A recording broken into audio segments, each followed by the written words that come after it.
Hey, what up? It's Brad with Home Love Construction, and in this video, I want to give you a real general contractor's take on whether you should be your own GC and run your own project or not. And by the way, this video is not to sell you on not being your own GC. It's to show you the reality of what it takes to run your own project and show you why you might want to hire a general contractor, or in which cases you should not hire a general contractor, because there are lots of those. So before we break into it, if you would do me the honor of subscribing to this channel, I would greatly appreciate it. It allows us to reach more people. We wind up doing more projects and we learn more about our craft, the industry, what people want, what people need, cutting edge things. And we get to bring that information back to you and share it in future videos. If we hadn't done thousands of projects and talked to tens of thousands, maybe at this point, hundreds of thousands of people about their projects, I wouldn't be able to talk to you about this subject. So hitting the subscribe button does help me, and it helps the construction field as a whole to keep rising up and getting better. So, because that is our mission here. So the question is, hire a general contractor or be my own. So I made a course on this recently, on actually how to be your own general contractor and how to do it successfully using subcontractors. And it's really geared towards how do you make it not go bad? Because there's a lot of wrong ways to run a construction project. There are many, I can't even count the number of wrong ways to do it. And that course, you can actually get that course. It's at subcontractorcontrol.com is the URL to go get that. But I made that because I kept, running into this question of like, well, should I hire a GC or should I run my own project? And I kept just thinking, I was like, man, God, there's some information that because some people at the end of the day, they're just not gonna hire a general contractor. Like, they want to run their own project, and that's fine. Like, I don't have a problem with that. There's so many construction projects. I don't have to do every single one of them to be successful. I want to do a lot of them. I want to do all of them. I'll take any construction project. I will not say no to a project until I have to. But that said, I would always think to myself whenever I hear, oh, they're just going to run it themselves, that's the way they decided to go, I would always think, damn it, man, I wish I could just give them, like, fine, good for them, awesome, I love that they're doing the project, but man, I wish I could just give them the little pieces of information that I've learned that I paid for dearly, and I wish they could have that so that they didn't have to go through the same learning experience on the one project they're probably ever gonna do, the learning that I've done over hundreds of, at this point, maybe even thousands of construction projects. So here's the kind of deciding factors, right? Because the question in this video is hire a GC or do it myself. Here's the first thing. If you are a real estate investor, do not hire a general contractor. In fact, if you're a real estate investor, you need to leave this video and go to subcontractorcontrol.com, subcontractorcontrol.com, and get the field guide for that, get my course for that right now, because that's gonna make you as an investor hundreds of thousands of dollars, like, for sure, in added profits, not just like what you normally make. Like, you'll make more money after knowing the information that's in that course. What you spend on it, you'll get back 100,000, like 10,000x, 100,000x. It's ridiculous. I'd literally pull back the curtain there, so go get that. But if you're an investor, you have to be the general contractor. The profit on your project of the rehab and flip, or the rehab and rent it out, your profit is the general contractor's markup. Like, there is no difference. That is the same money. So if you're gonna give it to the GC, you're just not gonna make money. You're just a professional spender at that point. Like, there's no point in doing that.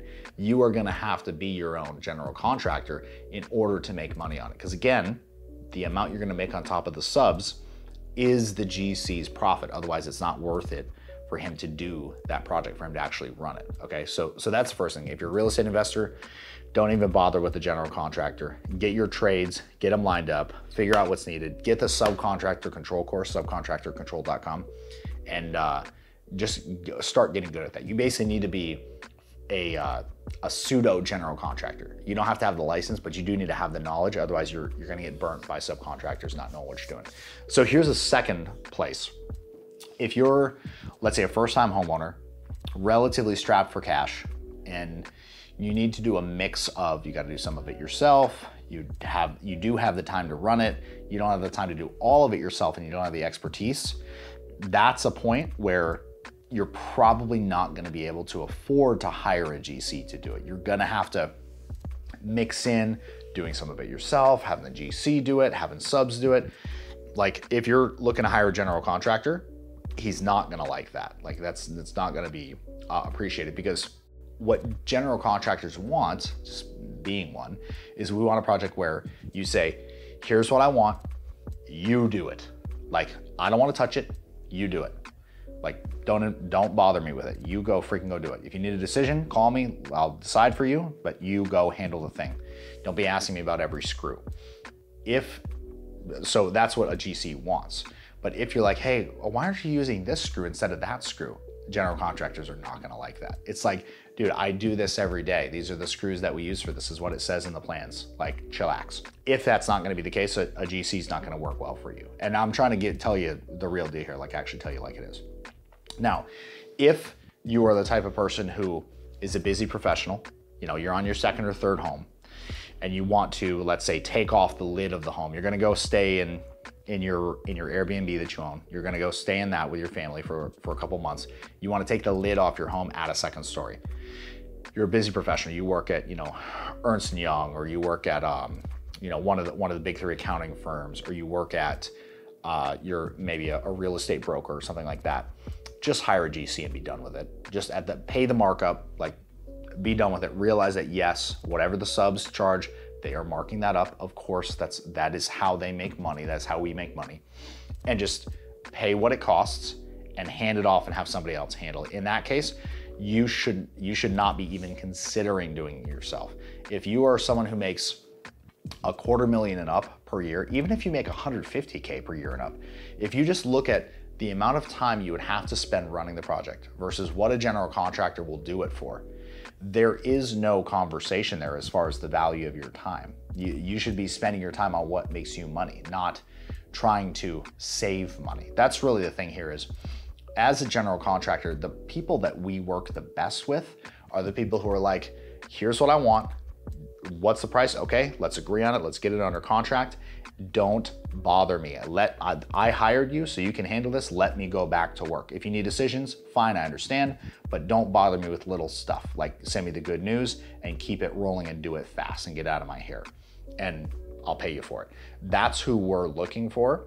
And you know, you can't realize that you can be that. You know, your parents may have told you, like, look over, you know, get 3 quotes, look over every quote you get, but nickel and dime them, ask for a better price.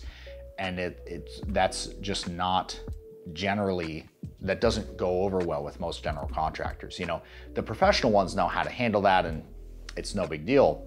But for most GCs, if you're a busy professional, you just want to hand it off to them, have them be responsible for the plans, planning it and executing it, and put them totally in the driver's seat, but also make them totally responsible in writing for anything that goes wrong. And any GC who doesn't want to be made responsible, fully responsible for the project, they're not going to be a good fit. Don't hire that person. I'm just telling you like it is. If they're like, no, you got to handle the plans, you got to handle blah, blah, blah, I can't do it for you. No, I don't do that. I don't do that. You tell me. That's not a good GC. A good GC will take responsibility for the whole thing, including the design, and get the project done and make it come off amazing. So that said, these are kind of the 3 different types of people, and this is you know, a very rough idea, but that's who should not be hiring a GC over here, like the real estate investor, the first-time homeowner is really trying to bootstrap it. A GC is not right for those people. The professional who's pretty busy and has the money to actually pay for the GC. I'm assuming that any of these people have the money to pay for the work to be done. The question is, do you have the money to pay for the general contractor to run the people doing the work? That's the real question. Do you have basically the money to hire the representative of you to take care of your interests on the job site? That's what a general contractor is there for. If you don't, if you decide, hey, I'm gonna run my project myself, respect, and I wish you the best, seriously. Now, the way that I'm gonna make sure you get the best is you're gonna go to subcontractorcontrol.com. That's subcontractorcontrol.com. And you're gonna get my subcontractor control field guide. It's dirt cheap compared to what it's gonna save you. This course could save you $50,000 in unnecessary change orders, mistakes, et cetera, people stealing your money. Realize you're going into one of the shadiest fields in the world. There almost is no field shadier than construction. That's why I've got so much work in clearing out and fixing this industry. That's my personal mission, is to fix this industry and restore it to the former place of glory that it used to be in, and honor in a community. You're going into that. So you need to be armed with the correct information so you don't get taken advantage of, right? If you've been taken advantage of, it's not a cool deal. If you've been stolen from, it's not a fun thing. If you want to avoid that, go to subcontractorcontrol.com and grab my course on that. It's dirt cheap.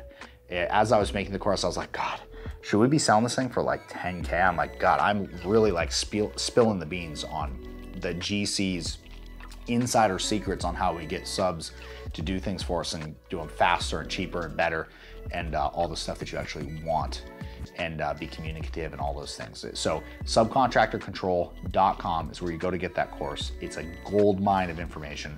Go there right now, grab it, it will help you. I wish you luck. If you need help with a project and you are hiring a GC, go to homelove.construction, click the get a quote link, the tab up in the top right corner, and prepare to be amazed at the best general contracting experience you've ever even heard of. It's gonna blow your mind working with us. So look forward to talking to you soon. Thank you for watching. If you haven't already, hit the subscribe button below, and I'll see you in the next vid. Peace.